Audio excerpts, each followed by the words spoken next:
मैं अपने आप को घसीटता हुआ इस दरार से बाहर आ गया। सीता कार के दहाने से चंद फीट आगे खड़ी इस तरफ देख रही थी। उसके हाथ में एक पोटली भी थी। तुम इतनी जल्दी वापस आ गई, मेरा मतलब है तुम तो इस लड़की को बस्ती में छोड़ने गई थी। मैंने कहा, उसे मैंने नीलम के साथ भेज दिया है, सीता ने जवाब दिया। नीलम कौन? मैंने उलझी हुई नजरों से उसकी तरफ देखा।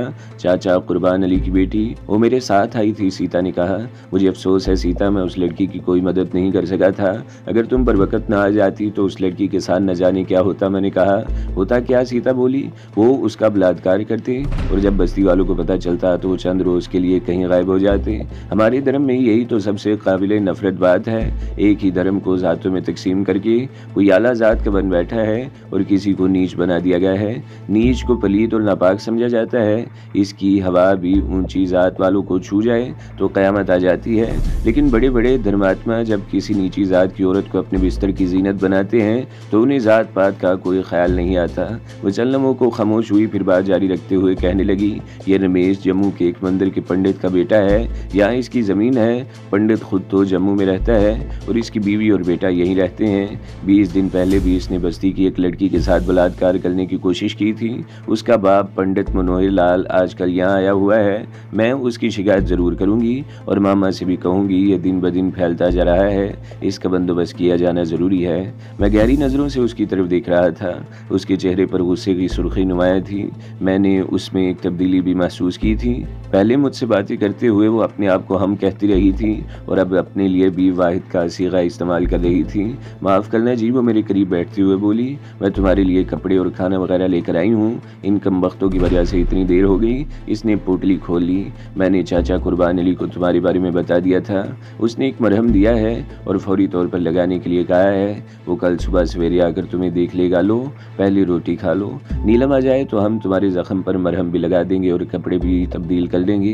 तुम मेरे कपड़े तब्दील करोगी? यानी तुम और नीलम? मैंने हैरत से उसकी तरफ देखा। मर्दों के मुकाबले में औरतें ज्यादा अच्छी नर्स और डॉक्टर साबित होती हैं, इसने मुस्कुराते हुए कहा। वैसे चिंता मत करो, हम तुम्हें कुछ नहीं कहेंगे। जब तुम्हारी मरहम पट्टी करने लगे तो तुम आंखें बंद कर लेना। इसने पोटली में से कंदूरी यानी छोटा दस्तरखान निकाल कर अलग रख दिया। ये भी पोटली की तरह बंधा हुआ था। उसमें 4 रोटियां और एक कटोरे में भुनी हुई माश की दाल थी। तुम रोटी खाओ, मैं तुम्हारे लिए पानी लेकर आती हूँ। इसने बड़ी पोटली में कपड़ों में रखा हुआ एल्यूमिनियम का एक छोटा डोल निकाल लिया। उसमें 5-6 गिलास पानी आ सकता था। वो डोल लेकर कार से बाहर चली गई और मैं रोटी खाने लगा। मैं पता नहीं कब से भूखा था। निवाले तकरीबन साबित ही निकलता जा रहा था। चंद मिनट बाद सीता पानी लेकर आ गई तो मैंने अपने आप को संभाल लिया।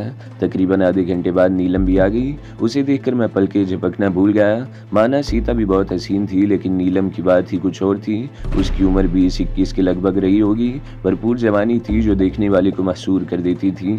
देखो बात यह है कि मैंने बारी बारी उन दोनों की तरफ देखते हुए कहा, तुम्हारे सामने कपड़े उतारते हुए मुझे शर्म आ रही है। वो मरहम मुझे दे दो, मैं खुद ही लगा लूंगा और कपड़े भी बदल लूंगा। तुम दोनों गार से बाहर चली जाओ। सीता ने पोटली में से एक गोल डिबिया और एक बोतल निकाल कर मेरे सामने रख दी और गार बंद पुरानी साड़ी फाड़ कर एक पट्टी भी तैयार की गई थी। ये सेपरेट है। इसने बोतल की तरफ इशारा किया। पहले जख्म को अच्छी तरह साफ कर लेना, अगर हिम्मत न हो तो हमें आवाज़ दे लेना। वो दोनों गार से बाहर चली गई और फिर जिस तरह मैंने स्पिरिट से जख्म साफ करके मरहम लगाकर पट्टी बांधी वो मैं ही जानता था।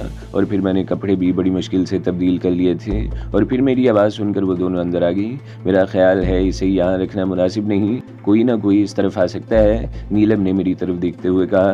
तो फिर क्या इसे बस्ती में ले चलें? सीता बोली। नहीं, नीलम ने नफ़ी में सर हिलाया। हुजूरी बाबा की मज़ार और चश्मे के करीब ये गार है। पहले जब गांव में मुसलमान रहते थे तो उस मज़ार पर लोगों की आमदोरफ्त जारी रहती थी। मुसलमानों के यहाँ से चले जाने के बाद ये मशहूर कर दिया गया कि वहाँ बदरूहों का डेरा है। हिंदू तो वैसे ही तो हम परस्त होते हैं, कोई इस तरफ जाने की हिम्मत नहीं करता और मेरा ख्याल है वो जगह इसके लिए सबसे ज़्यादा महफूज रहेगी। क्या नाम बताया तुमने? हुजूरी बाबा, सीता बोली। हाँ, मुझे याद आ रहा है, जब मैं यहाँ आई थी तो मामा ने कहा था कि जहाँ भी चाहो घूमती फिरती रहो मगर हुजूरी बाबा के मज़ार की तरफ न जाऊँ। वैसे वो जगह यहाँ से कितनी दूर है? उस तरफ आधा कोस। नीलम ने एक तरफ इशारा किया। इतनी देर तक चल सकोगे? सीता ने सवालिया निगाहों से मेरी तरफ देखा। कोशिश कर लूँगा, मैंने जवाब दिया। नीलम ने सारी चीज़ें समेट ली। सीता ने मुझे सहारा देकर उठा दिया। मैं राइफल को लाठी की तरह टिकता हुआ उनके साथ चल पड़ा, लेकिन मैं ज़्यादा दूर नहीं चल सका। इन दोनों ने मुझे दोनों तरफ से सहारा दिया और हम चट्टानों में घूमते हुए निसफ कोस का फासला तकरीबन 1 घंटे में तय कर सके। वो गार मेरे हिसाब से भी वाकई बहुत महफूज था। एक छोटा सा चश्मा था जिसका पानी एक छोटी सी नदी की सूरत में गुनगुनाता हुआ नशीब की तरफ बह रहा था। चश्मे की बाएं तरफ तकरीबन 20 गज के फासले पर चट्टान के दामन में एक पुख्ता कब्र थी जिस पर सब्ज रंग किया हुआ था। कब्र पर और इसके इर्द गिर्द चबूतरे पर सूखे हुए फूल बिखरे हुए थे।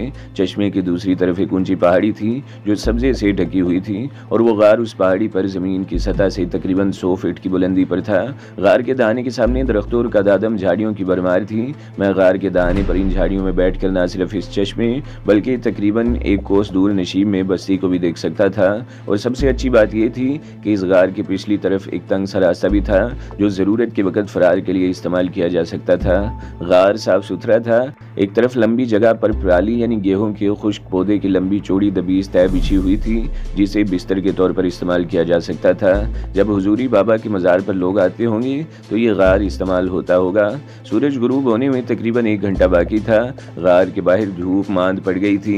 हम चलते हैं, नीलम ने मेरी तरफ देखते हुए कहा। बाबा कभी मज़ार पर फूल वगैरह डालने के लिए इधर आ जाते हैं, इनके अलावा और कोई यहाँ नहीं आता। मैं बाबा को बता दूंगी, वो सुबह सवेरे तुम्हारे लिए खाने भी ले आएगा। वैसे तुम भी जरा मुहतात रहना, गार से बाहर मत निकलना। इस डोल में मेरे लिए पानी ला दो, मैंने कहा। नीलम डोल लेकर गार से बाहर चली गई और मैं सीता की तरफ देखने लगा। तुम कब आओगी? मेरे मुंह से बेख्तियार निकला।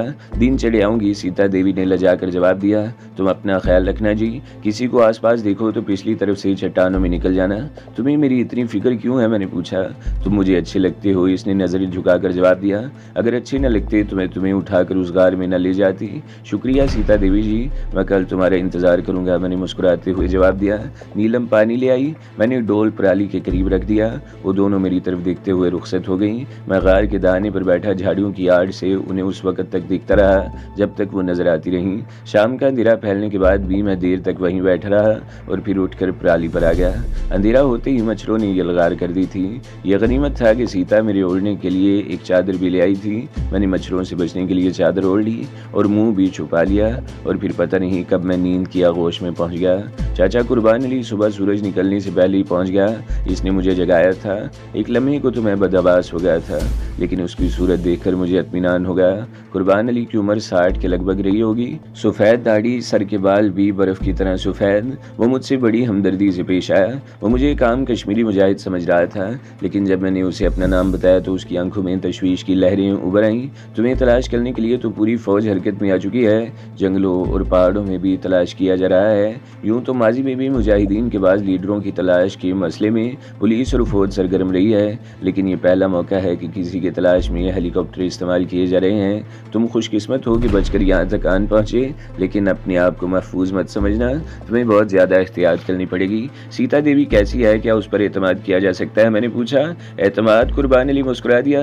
अगर वो काबिल एतमाद न होती तो अब तक तुम्हारी ज़िंदगी का खात्मा हो चुका होता।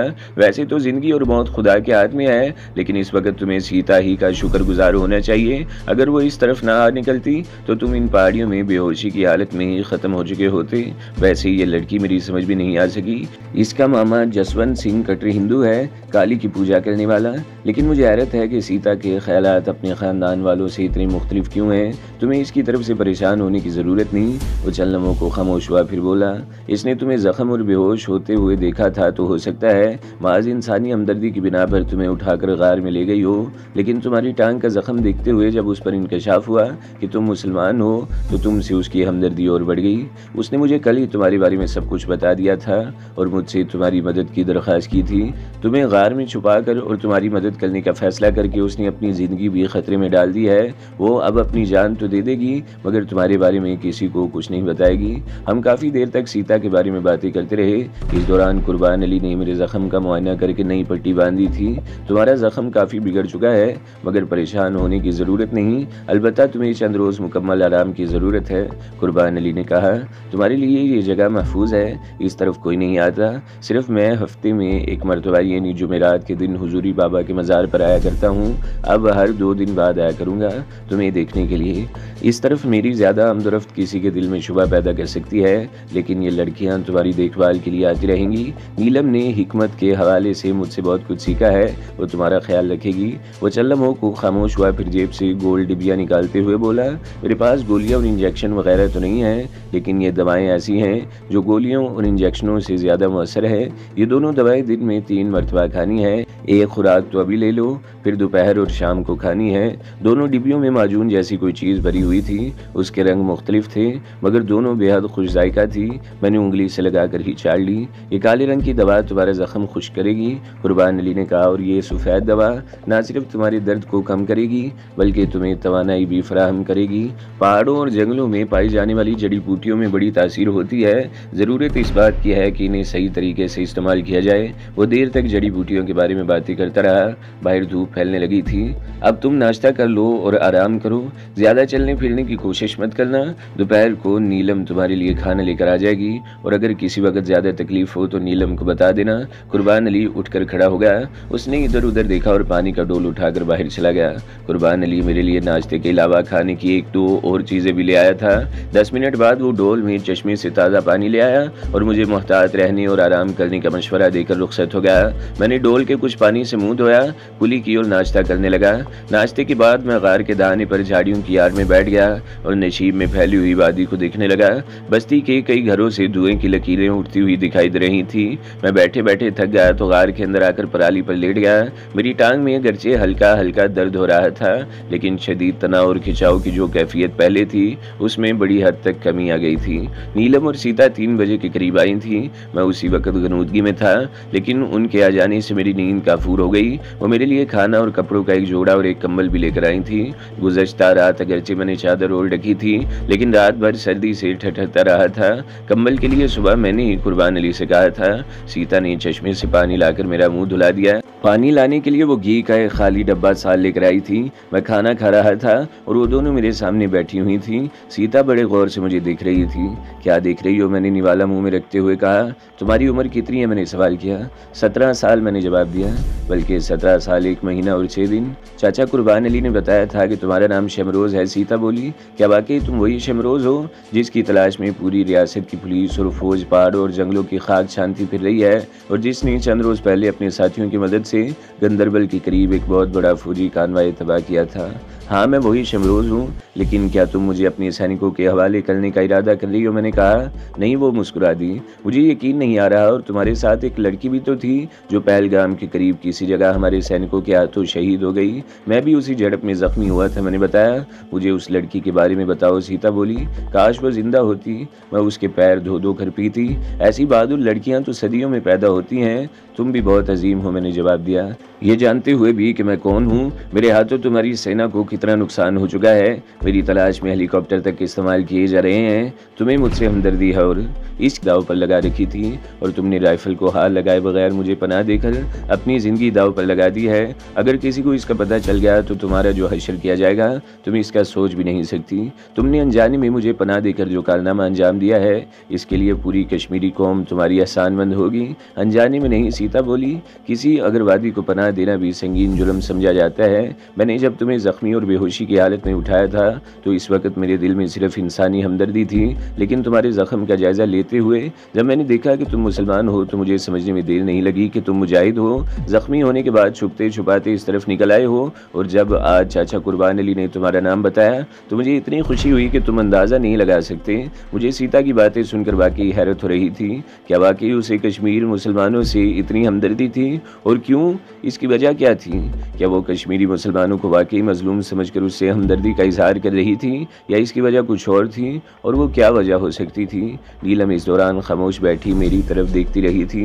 तकरीबन 2 घंटों बाद वो वापस चली गई। मेरे पास खाने पीने की इतनी चीज़ें मौजूद थीं कि मैं रात को भी पेट भर कर खा सकता था और सुबह का नाश्ता भी हो सकता था। तकरीबन 1 हफ्ता गुजर गया। इस दौरान कुर्बान अली 2 मरतबा यहाँ आया था। मेरे ज़ख्म में अभी कोई ख़ास बेहतरी नहीं हुई थी, लेकिन पहले जैसी सूरत हाल भी नहीं थी।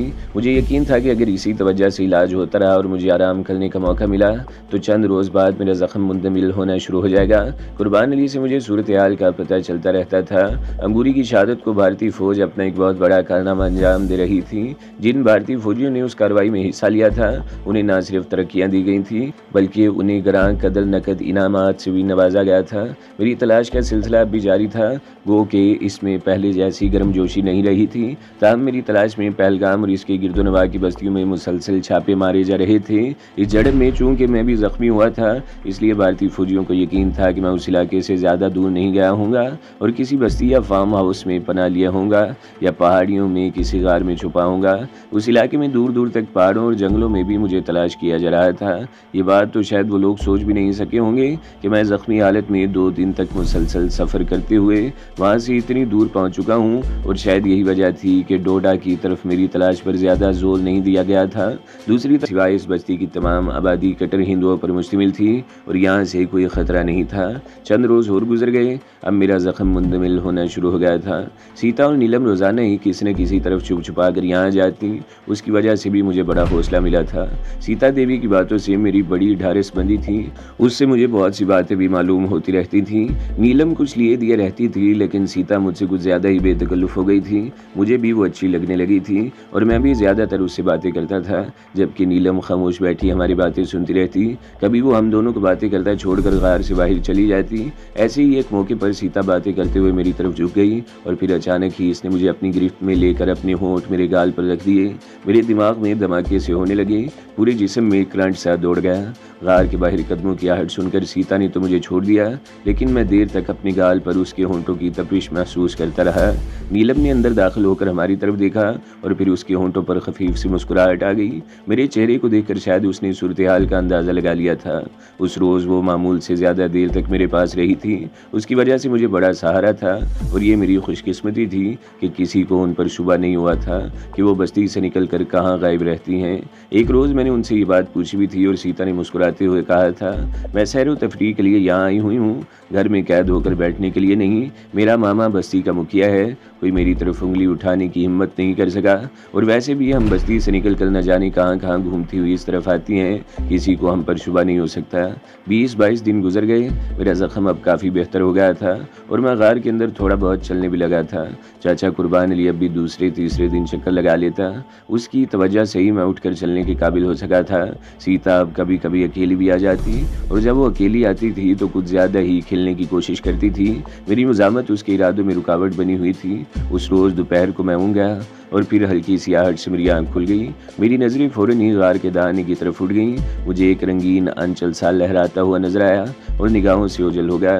मेरे बिस्तर के करीब ही एक पोटली रखी हुई थी, उसमें खाना था। मुझे समझने में देर नहीं लगी कि सीता आज भी अकेली ही आई थी। मुझे सोते देखकर वो पोटली रखकर बाहर चली गई थी। मैं उसे बता देना चाहता था, मगर फिर इरादा बदल दिया और अपनी जगह से उठकर गार के दहाने की तरफ आ गया। सीता झाड़ियों में गायब हो गई थी। मैं इस तरफ देखता रहा, झाड़ियाँ हिलती हुई नजर आ रही थीं और फिर सीता चश्मे के करीब झाड़ियों से बरामद हुई और चश्मे के पानी में पैर लटका कर बैठ गई। उसके साथ ही वो मुतजस्सिस नज़रों से इधर उधर देख रही थी और फिर दूसरे ही लम्हे वो मंजर देखकर मेरे दिमाग में आंधियाँ सी चलने लगीं और मुझे अपना सांस रुकता हुआ महसूस होने लगा। सीता ने ब्लाउज़ उतार दिया और फिर वो कमर पर साड़ी के बल खोलने लगी। मैंने आंखें बंद कर लीं और अपनी तेज़ सांसों पर काबू पाने की कोशिश करने लगा, और जब मैंने दोबारा आंखें खोली तो मेरा दिमाग भग से उड़ गया। सीता चश्मे के पानी में बैठी हुई थी। शफाफ पानी में उसका बदन साफ नज़र आ रहा था। मेरे पूरे जिस्म में बिजली की लहरें सी दौड़ने लगीं। चश्मे के चारों तरफ ऊंची झाड़ियाँ थीं, उस तरफ किसी के आने का खदशा भी नहीं था और इसीलिए सीता कपड़े उतार कर पानी में उतर गई थी। इधर उधर देखते हुए इसने 1-2 मरतबा गार की तरफ भी देखा था, लेकिन मैं भी झाड़ियों की आड़ में था, इसलिए वो मुझे नहीं देख सकी थी। मुझे ऐसा लगा जैसे वक्त थम गया हो। मुझे अपने पूरे बदन पर चींटियाँ सी रेंगती हुई महसूस हो रही थी और फिर सीता को चश्मे से निकलते देखकर मैं जैसे होश में आ गया। वो अपने कपड़े उठाकर झाड़ियों की आड़ में चली गई और जब वो दोबारा सामने आई तो कपड़े पहन चुकी थी। उसे ऊपर की तरफ आते देखकर मैं रेंग रेंगता हुआ गार में अपने बिस्तर पर पहुंच गया और सीने पर हाथ रखकर अपने बेरबत तनफ्फुस पर काबू पाने की कोशिश करने लगा। और फिर गार के बाहर आहट सुनकर मैंने आंखें बंद कर ली। मैं उस पर यह जाहिर नहीं करना चाहता था कि उसके आने के बाद मैं बेदार हुआ था या अपनी जगह से उठा था। मेरे दिल की धड़कन तेज होती जा रही थी और मेरे घुटनों के बल बैठ गई। शमरोज उठो, मैं आई हूँ। सीता की आवाज़ मुझे मीलों दूर से आती हुई महसूस हुई थी।